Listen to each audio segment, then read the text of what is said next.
Indian super league ഫുട്ബോളിൽ ഏറ്റവും കൂടുതൽ ആരാധകരുള്ള ക്ലബ്ബുകളിൽ പ്രധാനിയാണ് കേരള ബ്ലാസ്റ്റേഴ്സ് FC. 2014 ISL അരങ്ങേറ്റം നടത്തിയതു മുതൽ നാളിതുവരെ കിരീടം നേടാൻ സാധിക്കാത്ത ക്ലബ്ബാണ് കേരള ബ്ലാസ്റ്റേഴ്സ് FC എന്നിരിക്കെ ആരാധകരുടെ എണ്ണത്തിൽ മറ്റ് ക്ലബ്ബുകളേക്കാൾ 10 മടങ്ങ് മുന്നിലാണ് ബ്ലാസ്റ്റേഴ്സ് എന്നതും ശ്രദ്ധേയമാണ്. എന്നാൽ 2024-2025 സീസണിൽ ക്ലബ് ട്രാൻസ്ഫർ വിൻഡോയിൽ സജീവമായി ഇടപെടാത്തതിൽ മഞ്ഞപ്പട ആരാധകർക്ക് ശക്തമായ അതൃപ്തിയുമുണ്ട്. ഇക്കാര്യം മഞ്ഞപ്പട ഔദ്യോഗികമായി പ്രഖ്യാപിച്ചു. കേരള ബ്ലാസ്റ്റേഴ്സ് FC മുൻനിര താരങ്ങളെ വിൽപ്പന നടത്തുകയും മികച്ച താരങ്ങളെ റിക്രൂട്ട് ചെയ്യാതിരിക്കുകയും ചെയ്തതോടെയാണ് മഞ്ഞപ്പട തങ്ങളുടെ വിയോജിപ്പ് രേഖപ്പെടുത്തിയത്. 2024-2025 പ്രീ സീസൺ ട്രാൻസ്ഫർ വിൻഡോയിൽ കേരള ബ്ലാസ്റ്റേഴ്സ് FCയുടെ ഒരു സൂപ്പർ താരത്തെ റാഞ്ചാൻ കൊൽക്കത്തൻ ക്ലബായ മോഹൻ ബഗാൻ സൂപ്പർ ജയൻസ് ശ്രമിച്ചിരുന്നു. എന്നാൽ കേരള ബ്ലാസ്റ്റേഴ്സ് FC ആവശ്യപ്പെട്ട ട്രാൻസ്ഫർ ഫീക്ക് മോഹൻ ബഗാൻ വഴങ്ങാതിരുന്നതോടെയാണ് ഈ ട്രാൻസ്ഫർ നടക്കാതിരുന്നത്.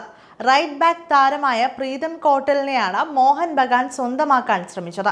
എന്നാൽ ആ നീക്കം ഫലം കാണാതെ അവസാനിച്ചുവെന്നാണ് ഇപ്പോൾ പുറത്തുവരുന്ന റിപ്പോർട്ട്.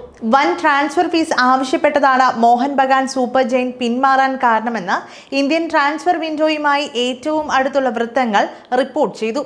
2023-2024 പ്രീ സീസൺ ട്രാൻസ്ഫർ വിൻഡോയിൽ കൂടെയാണ് പ്രീതം കോട്ടൽ കേരള ബ്ലാസ്റ്റേഴ്സ് FCയിൽ എത്തിയത്. സഹൽ അബ്ദുൾ സമദുമായി മാറ്റക്കരാറിലായിരുന്നു താരം കൊച്ചി ക്ലബിലേക്ക് വന്നത് എന്നതാണ് വാസ്തവം. മലയാളി അറ്റാക്കിംഗ് മിഡ്ഫീൽഡറായ സഹൽ അബ്ദുൾ സമദിനെ ട്രാൻസ്ഫർ തുകയും കൈപ്പറ്റിയായിരുന്നു കേരള ബ്ലാസ്റ്റേഴ്സ് FC കൈമാറിയത്.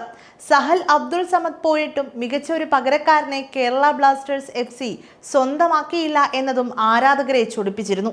2024-2025 ട്രാൻസ്ഫർ വിൻഡോയിലൂടെയും കേരള ബ്ലാസ്റ്റേഴ്സ് വൻ ട്രാൻസ്ഫർ നടത്തി. ഡിഫൻസീവ് മിഡ്ഫീൽഡറായ ജിക്സൺ സിംഗിനെ കേരള ബ്ലാസ്റ്റേഴ്സ് FC വിൽപ്പന നടത്തി.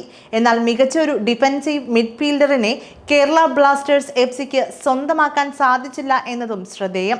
ഇക്കാരണങ്ങളാണ് മഞ്ഞപ്പട ആരാധകരെ ചൊടിപ്പിച്ചത്. 2023 ജൂലൈ മാസത്തിലാണ് പ്രീതം കോട്ടൽ കേരള ബ്ലാസ്റ്റേഴ്സ് FCയിൽ എത്തിയത്. 2026 മെയ് 31 വരെയാണ് കരാർ കാലാവധി. കേരള ബ്ലാസ്റ്റേഴ്സ് ജേഴ്സിയിൽ പ്രീതം കോട്ടൽ ഇതുവരെ 25 മത്സരങ്ങളിൽ ഇറങ്ങി. ഏതായാലും 2024-2025 ISL സീസണിനായുള്ള മുന്നൊരുക്കത്തിലാണ് ഇപ്പോൾ പ്രീതം കോട്ടലും കേരള ബ്ലാസ്റ്റേഴ്സ് FCയും.